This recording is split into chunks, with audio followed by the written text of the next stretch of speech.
Hello all and welcome to today's video. My name is John McFall and I want to welcome you to the McFallRI channel where I teach you how to make more money. Started my channel on DoorDash, Uber Eats, and GrubHub, teaching you how to get that $25 to $30 an hour, and I also teach you how to make semi-passive income.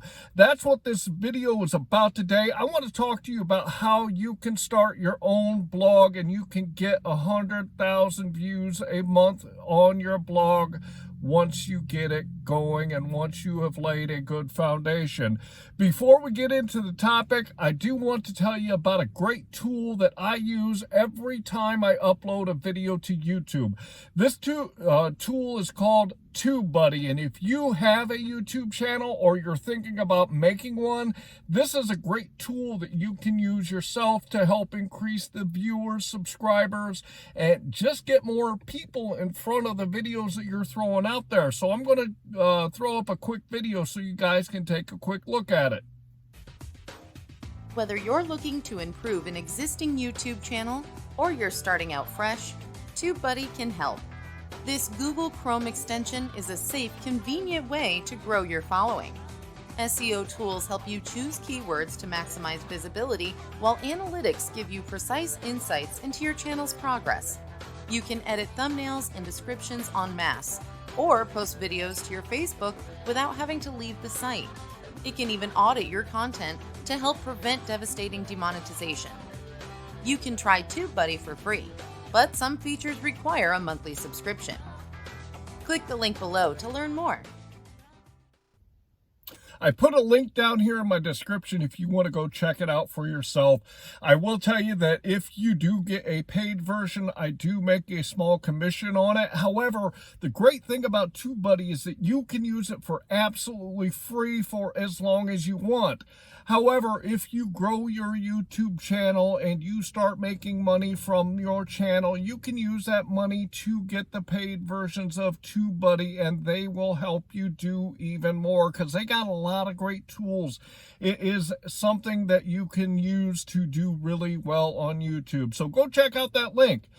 So with that, I do want to get into the topic, and I want to talk to you about how you lay a good foundation to build a blog and get people to come to that blog, because if you lay the foundation correctly and you build it the right way, you'll get people coming to see it. The great thing about a blog, I've talked about it in a few of my videos in semi-passive income, about how you build your network of people that are going to turn into clients. The great thing about creating a blog, just like a YouTube channel, is once you start putting out content, that content's going to be out there forever. So what does that mean? If you write an article or you write something today that you put out on your blog, guess what? In 6 months, in a year, in 5 years, that content will still be out there as long as your blog is active.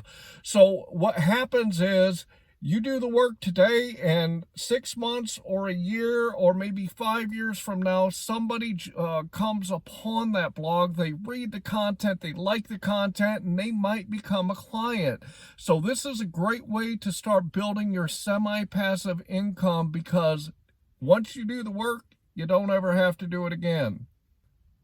Another great thing about putting a blog together is you can actually keep it current all the time, because when you write that blog, if new information comes along that you can incorporate into a blog that you have written, you can go back and update that blog at any time, so it's always going to be relevant to today.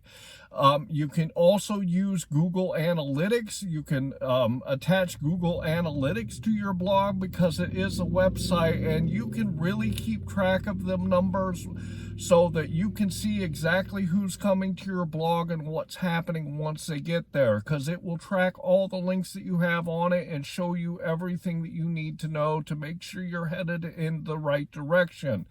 So the first thing that you have to do when you decide to create a blog is is you have got to decide what your niche is. Basically, what your niche is and what definition of a niche is this is who is the people that you're trying to target? Who do you want to get your blog in front of? And if you take the time to decide who those people are, you're really going to cater your content and your SEO stuff to be able to get those people to come there. And you also can promote your blog on places like Facebook and Instagram and Twitter and other platforms to help drive that traffic to it.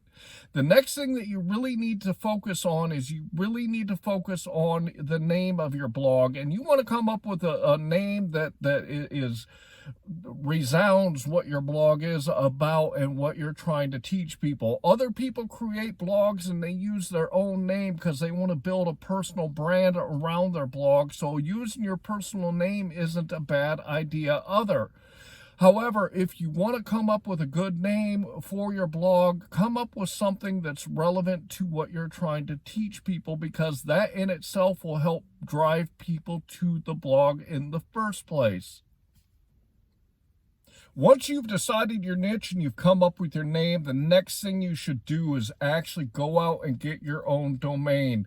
A great place that you can do this is on Bluehost, and I'll put a link down in the description so that you can go grab your own account on Bluehost. The great thing about Bluehost is it's a very functional domain hosting service that you can use when you're first starting out, because it only costs you about $3 to $5 a month to open up and start putting your blog posts out. So make sure that you create a domain name that has a .com. A lot of people are using a lot of different ones right now, but the most common one ever has always been a .com. So try to come up with a .com that you can use for your blog.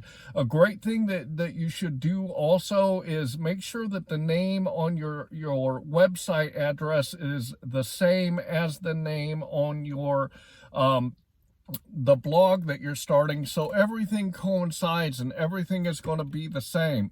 Another thing that you want to do then is you want to get WordPress. WordPress is one of the easiest tools, and it is the most common tool to not only build websites, but it is a great tool that you can use, and it's always free, so that you can build your blog on the domain that you've purchased. The next thing that you want to do is you really want to take the time to research your topics, to research what you are going to write about. A lot of people think that they have all the information in their head and they need to just dump it out onto their blog, and people are just going to flock to read the stuff that they are thinking about. And this isn't necessarily the case. What you should do is you should go on to Google and you should start researching your niche and finding out what the topics are that the people are interested in hearing about around whatever niche it is that you're starting. And the easiest way to do this is simply type in the words around your niche into the Google search bar, and Google will pull up the most relevant things that people are talking about around it right now. And what you can do is you can take that information and you can write your blogs that are going to be something that people are searching for. And if you do that the right way, you can create the content that is going to pull the people into your blog instead of trying to make them come into something that might not really be interesting to them at this time. And make sure that you are creating content on a consistent basis. I have said this in some other videos that I talked about. When you're developing content, no matter whether it be on a blog or for Facebook or for Instagram or for YouTube or for a podcast, whatever the platform is that you are starting your blog on, you need to make sure that you are consistently posting. At minimum, post once a week. a good idea is to post 2 or 3 times a week and build content around people that people are looking for, so that you can draw those people into you. And the more content you push out, the more people are going to come into you, and the more people that you're going to get your stuff in front of. And then what you can do as you are developing your blog is you can add, affiliate links. There are so many ways to make money on the blog. You can put affiliate links throughout it. You can build a course around what your niche is and put links in your blogs. But you can actually monetize your blogs right from the get-go. Because as I said at the beginning of this video, once you put something out there, there might be people 6 months or a year from now that's going to come upon it. And if you have something in there to sell, you'll make money from that. So that's kind of what I wanted to talk to you about, is making sure that you lay a good foundation for your blog so that you can get the people to come to it and that you can monetize it so that you can make money from it. So make sure that you do these steps in this order so that you can bring people to your blog. If you need to go back to the beginning of this video and kind of write down what I've talked about here, these are the basic foundations of creating a good blog that people are going to come to. You really got to focus on the name. You've really got to focus on the niche. You've really got to focus on making sure you're putting content out there that people want to read, because if you put content that they don't want to read, they're not going to come to your blog. So I hope you got a lot out of today's video. Please make sure that you head down into my description and go grab TubeBuddy if you have a YouTube channel. I want to say that I hope that you are out there getting the money that you and your family deserve. And with that, I want to say thanks.